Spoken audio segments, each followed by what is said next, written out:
Évangile selon Saint Jean en politique. Qu'est-ce qu'il nous enseigne? Il dit, le peuple camerounais est suffisamment mûr pour connaître la différence entre ce qui est fait, ce qui est en train d'être fait et ce qui est proposé pour être fait.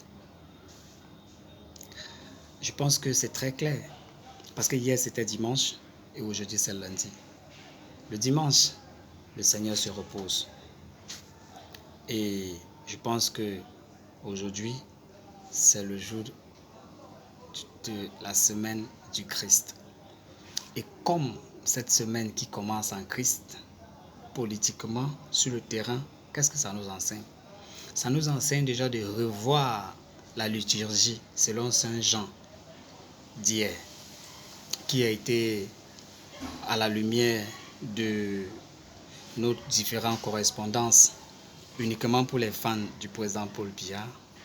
Vous savez que la liturgie que nous avons lue hier était selon Saint Jean. Le très Saint Jean Kuete,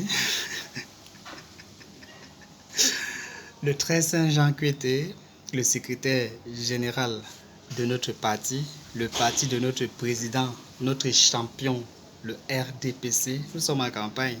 Même quand on finit le boulot, on vient faire la campagne.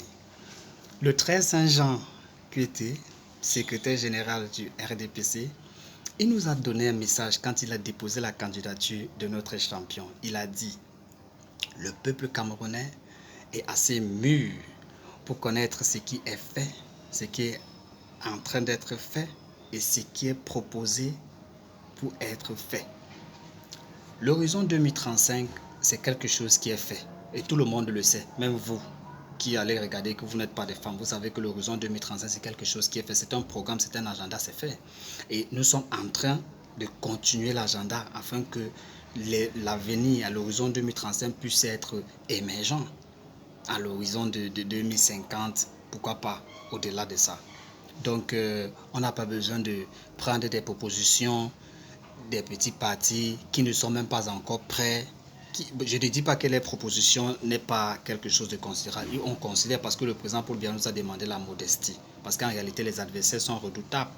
Donc, ces propositions, selon l'évangile de Saint Jean, il faudrait qu'on essaye de les mettre d'abord en évaluation.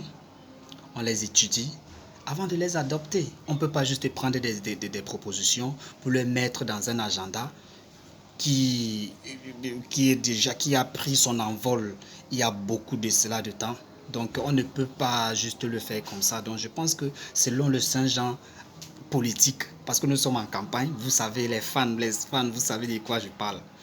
Donc ces propositions sont bienvenues. Donc il faut qu'on essaye de les mettre déjà en pratique. Mais on va d'abord les évaluer parce qu'actuellement ils ne sont pas prêts.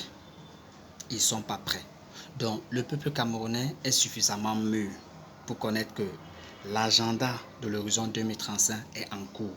Et c'est ce que nous sommes en train de faire actuellement. Nous travaillons afin que cette élection puisse donner un 100% au président Paul Biya pour lui permettre de continuer cet agenda afin que les prochaines générations puissent venir jouir de ce travail magistral.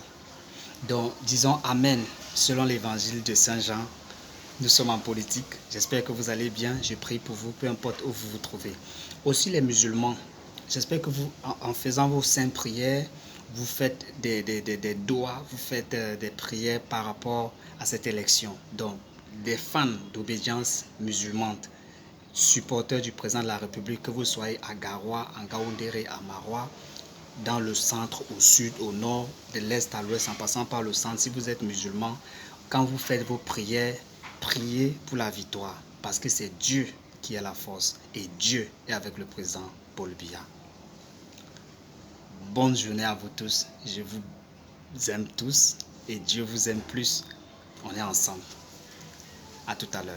Le 12 octobre, votez pour le président Paul Biya. Dieu est avec lui. God bless you all.